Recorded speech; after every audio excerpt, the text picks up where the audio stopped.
This is the Earth to World Broadcasting Network.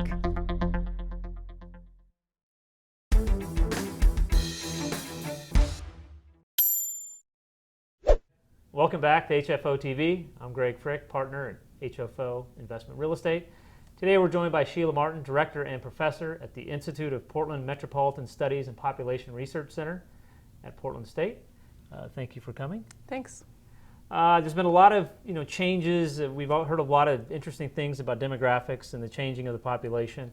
I guess off the bat, what did we learn from the census, the most recent one in 2010, in regards to our region's population changing? Well, I'm really glad to be here to talk to you about the tie between demography and housing and the housing market, because one of the things I've learned over the past few years is that demography and economy are so closely tied, and particularly the housing market, right? Because if population grows, you'd think that the demand for housing would grow. Right. But what we're seeing is that there's lots of different factors that enter that equation. So it might not be a straight line between population growth and housing demand growth. So what we do know is that Oregon's population increased about 12% from 2000 to 2010. And that wasn't enough to give us an additional congressional representative. So every 10 years, in fact, the primary reason, the first reason for setting up the census was to determine how many representatives should each state have in Congress. And so every 10 years after the census is done, there's a process called reapportionment. Right. And a lot of states in the West and in the South got more congressional representatives, and Washington State got another congressional representative, but Oregon didn't grow fast enough to get another representative. So what that means is that each congressional representative in Oregon is representing more people than each congressional representative in Washington State. So if you ever thought about a good reason to return your census form, it's to make sure that you're getting adequately represented in Congress. That's one reason. Right. So anyway, Texas and Florida and some of the other southern and western states were growing much more quickly than Oregon. And a lot of the eastern and midwestern states have continued to lose population, so they're losing congressional representatives. And then this, sort of relatively slow growth continued. And last year, we only grew, our population estimates just came out yesterday, and last year we only grew about 0.5%. For the last year? For the last year, okay. Right. And typically, what did we see before the economic downturn? What was our typical immigration rate? Well, yeah, one of the things that, so population growth is based on natural growth, which is births minus deaths, and net migration. So the births minus deaths part is easy to explain. Right. But the net migration part is harder. It's really hard to predict. And we've seen migration slow down quite a bit from before the recession to during the recession. But one of the things we know is that young people are still moving to the Portland region. I think we had about 6,500 people move here in the last couple of years. And that was actually a higher rate than a lot of other cities, even cities with a lower unemployment rate than we have. And all the cities that had higher immigration rates of young people were cities that had lower unemployment rates. Okay. So what that tells me is that people are coming here for reasons other than just economic opportunity. And it may be that if they can't get a job anyway, maybe they figure they want to... Nice place to live. Right. Yes. All their friends are here anyway, so why don't I come and join the club? Right. Yes. That's good. So in looking at that, how do you take that information and then correlate it to, housing and changes in housing and, house formations and...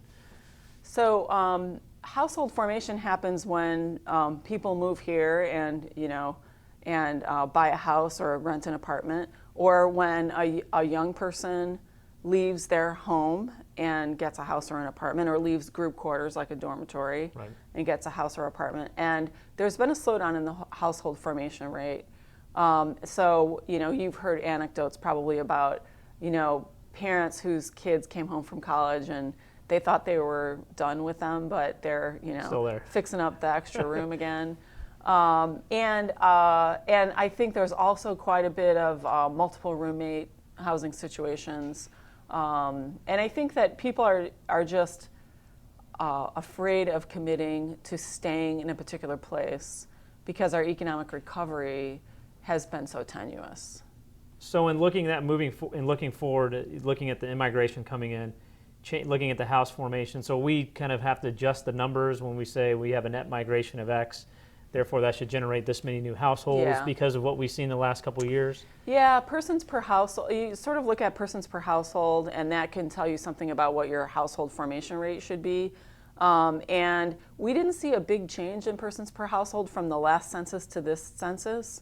But I think that's because that's 10 years mushed together. Okay. And I think that we'll learn more in the next American Community Survey about how household formation rates have changed, like persons per household. And then what other things are you tracking from a population standpoint that's kind of related to apartment ownership? And is it the demographic of the groups coming in? Is it right?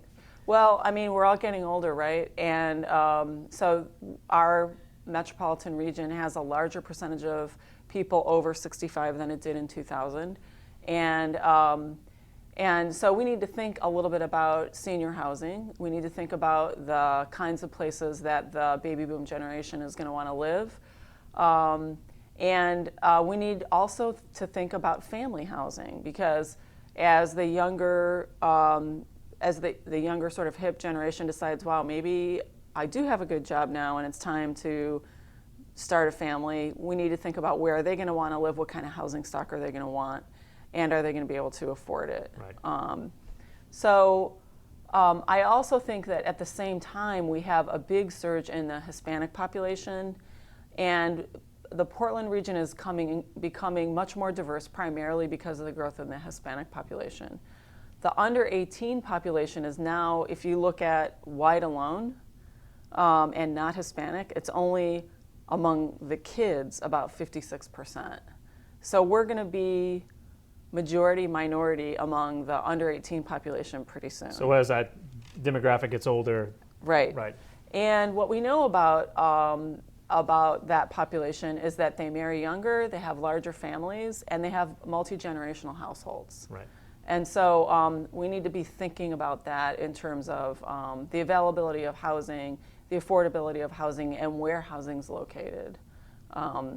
One of the things that we have seen from 2000 to 2010 is a big shift of lower income populations out of the inner part of the city to the outer suburbs, where there might not be as good public transportation. And so what good does it do them to move to where there's more affordable housing if they have to spend a lot of money on transportation? Right, they can't get to where they need to go. Right. But that's interesting. And are you tracking the immigration in, is the growth of the Hispanic population more internally with them having larger families, or is it also part of that immigration that comes to? I'm not sure I could answer that exact question, but I will tell you that the percentage of our population growth in Multnomah County, at least, most of our in-migration is international migration. Okay. It's pretty amazing compared to some of the other suburban counties. The most of our in-migration is because of international. In Multnomah County. Right. Right. And what about the rest of the state? I mean, is this growth in population kind of on the I-5 corridor? Is it gone to the eastern side of the state, the southern? Some of the other metropolitan areas have grown. Generally, the trend is that rural areas are declining in population and metropolitan areas are growing. Right. With respect to the Portland metropolitan region, Washington and Clark County have been the fastest growing counties percentage-wise. Multnomah County still is growing, though, and even though on a percentage basis it's smaller than the other counties, it added quite a bit of population between 2000 and 2010. And then Clackamas County? And Clackamas County is growing as well, much less from international migration than a place like Multnomah County. Okay, so Multnomah is the one kind of driving the international growth to it. Okay. And then how do you think the recession has affected people's, decisions about housing and migration decisions and things? Well, as I mentioned, we've seen migration slow down quite a bit, and one of the things that we're facing in the Portland region is declining wages relative to other metropolitan regions. Right. So, even though wages across the nation have been fairly stagnant, as we've been hearing in the press lately, one of the things that we've noticed is that, in 1996, wages in the Portland metropolitan region were higher than the average for other metropolitan regions in the U.S., but now they're at something like 97%. So we've actually dropped below other metropolitan regions. And this is something that a lot of people are really kind of scratching their head and going, if we're such a, what is causing that? What is causing people to come here even though wages are lower? And does that have an impact on things like the housing market? Right. Why are people, what are people demanding here? And what is your take on, is it, again, just the livability factor that, we've had a high unemployment, which is going to have some effect on keeping wages from going up. Mm-hmm. But is it because is it livability factor is what's driving this immigration here? Yeah, I think that's part of it. Whenever you have a high unemployment rate that's higher than the rest of the nation, that indicates an excess supply of labor. Right. And so it's much easier for employers to offer, lower salaries than they would have to in a place that's less desirable to live. I think that the fact that we're still gaining young population is a huge asset that we need to do our best to take advantage of. Right. Because eventually you would think that at some point, if we continue to be below the median of the rest of the metropolitan areas, right. that they can only live with so many buddies for so long. Eventually they're right. going to want to start families, and if they can't make a living wage, yeah. they're going to end up going somewhere else. Well, and I think that's true with the unemployment rate as well. In our region, we are generally a much more cyclical economy than other metropolitan regions, and part of that is because of the strength of our manufacturing economy, which is pretty cyclical. Right. And so once the economy starts to recover, we should recover pretty quickly. That's how it's happened before. But we also tend to, crash hard. It's kind of like, we're on the high side for a while, and then when we crash hard. Right. And our crash was later than the rest of the country. Yeah, I know. Typically, in our, from the real estate side, we usually get in late and come. We get into the recession later, but we also come out later, and it kind of feels that. You hear things are getting better everywhere else, and we're still kind of lagging behind.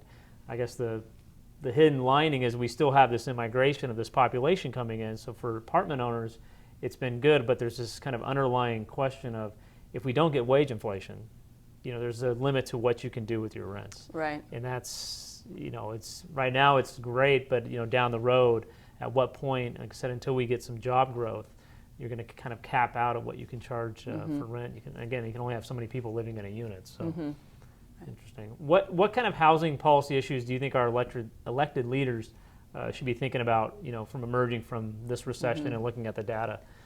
Well, a few things that we've touched on. The first one, I think, is the aging baby boomer generation. Where are they going to want to live?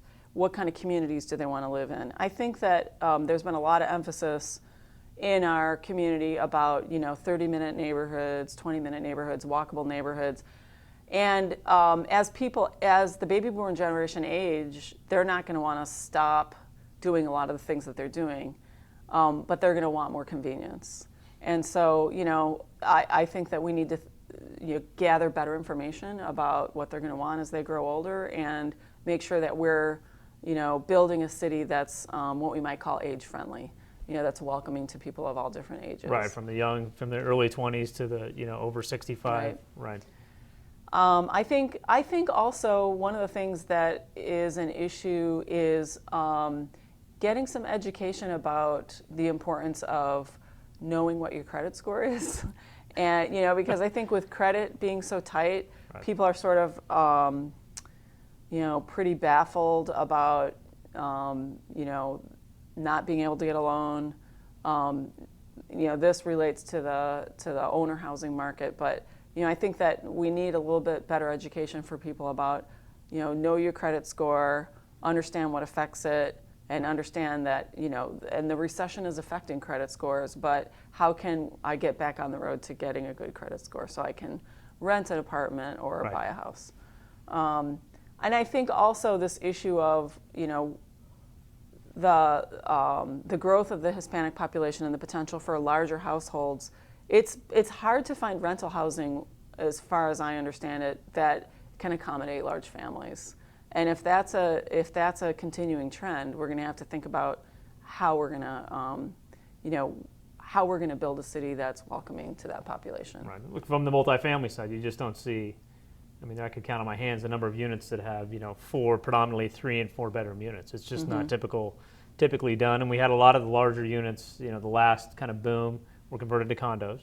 So suburban units that were good size have been converted to condos. So then all the new developments are these, smaller infill projects with smaller units, or it's, the standard 2 bedroom, but it's not, like you said, accommodating for the larger family. So that, I could see that being an issue here down the road.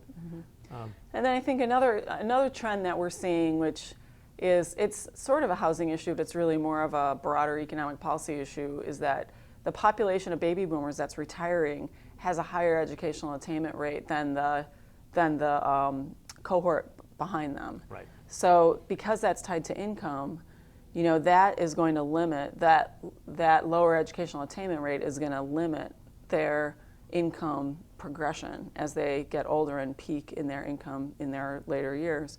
So, trying to understand how to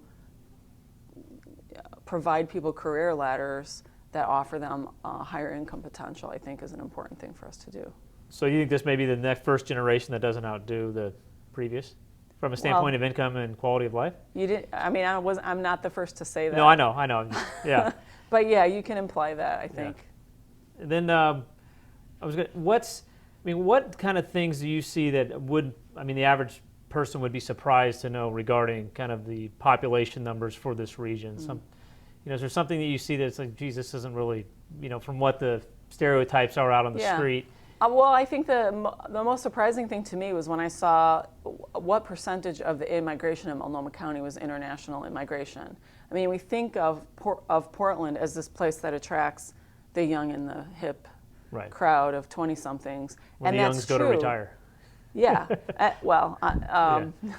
it's true that demographic, we are attractive to that demographic, but there's also this huge international migration that's happening in Multnomah County, and I think that that's also an opportunity that we should try to figure out. If you look at places that have large international populations, there is a potential for a huge amount of entrepreneurship in that community. Right. If we give them the tools to do foster that and kind of build that up. Right. And compared to other cities on the West Coast, is Portland unique on that? Are we seeing that international growth, up and down? I can't say that I've looked specifically at the statistics for other places, but I know that this demographic transformation is happening in lots of places. Oh, that's great. Well, thank you again. All right. Thanks again. We'll see you next time on HFO TV. Thank you. Thanks. That was great. Thank you very much. Feel free to learn more about our firm by visiting our website or calling us directly. Thank you.